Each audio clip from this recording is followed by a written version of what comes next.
Hey everybody, Paul here, and welcome to my monthly What I'm Watching video. I wanted to focus on a couple of areas that I get a lot of questions about, but also one particular channel that I go to a lot when I want to know what is coming up in Grease Pencil. Let's just get stuck into taking a look at what I've been watching, and hopefully you'll find something interesting along the way. So the first thing that I've been watching is this really great little short called Netrunner. It's a grease pencil animation. Well, the guy did it in grease pencil, and he did some modeling, and he used some freestyle in it, and I was sold on this opening because I could see, oh, okay, that's what he's done in 3D. That smoke is obviously grease pencil. This is already looking really awesome, okay?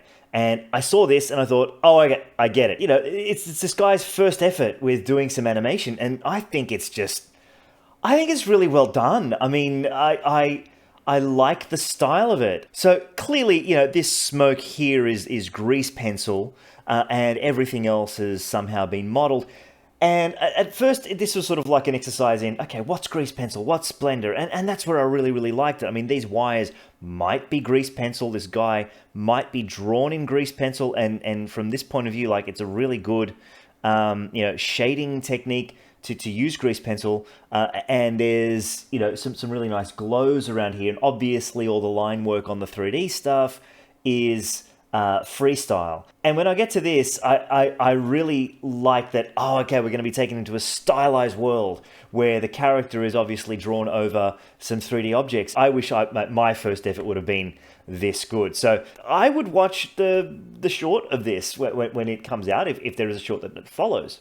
Now, speaking of blending 2D and 3D, this is something that I get asked about a lot, and that is, how can I do animatics in Blender? And this particular tutorial is very in-depth, and it's got everything to do with combining 2D with 3D.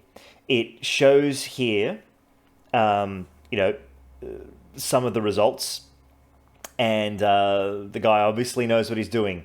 But look at it. You can see the camera angles. You can see the action. You can see definitely what's going to go down, and so this tutorial is the first of 6 parts, and it's got everything to do with setting up your scene and setting up your cameras, and then setting up where the grease pencil assets go. And it's a really in-depth look at using grease pencil in a 3D environment. As someone who has done storyboarding is part of a production pipeline. Okay, it's the images that you put in to sort of suggest camera angles and suggest framing and composition for a director to then go, okay, I can then set this up. And usually what follows is some sort of an animatic, and sometimes the animatic can involve some 3D sets. Where Blender really shines is combining that 2D and 3D process so that you can almost do a 1.5 step. So you're still drawing storyboards, but it is for the purpose of creating an animatic frame. And that is so much more useful when it comes to being used for production purposes. And so I'll put a link to the first one, and then from there, I really highly recommend you take a look at the other 5 tutorials. Now, the final thing that I've been watching is Daniel Martinez Lara's channel on. Can I mention the competitor Vimeo? Yeah, I hope I don't get banned just for mentioning it. But he's got this new channel, and it's Blender Grease Pencil Random Tips and Tricks, in which he often uses the latest version of Blender to show you something that is coming up. And so something that I've been very interested in is working with color palettes in Blender, because as soon as you get into some sort of illustrative application, you want to pick colors and create color palettes and have them in some sort of a workflow.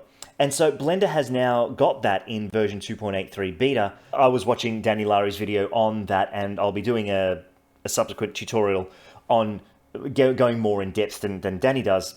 But his channel, the reason why this guy is worth having a look at is because he's one of the team that is working on Grease Pencil. And all of the stuff that he's been displaying here very recently will be relevant to you later on down the track.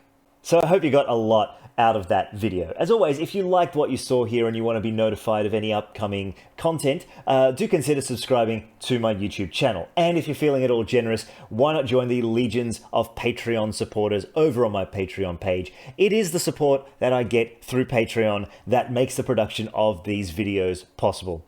Thanks again for watching, everyone. This is Paul signing off. Bye for now.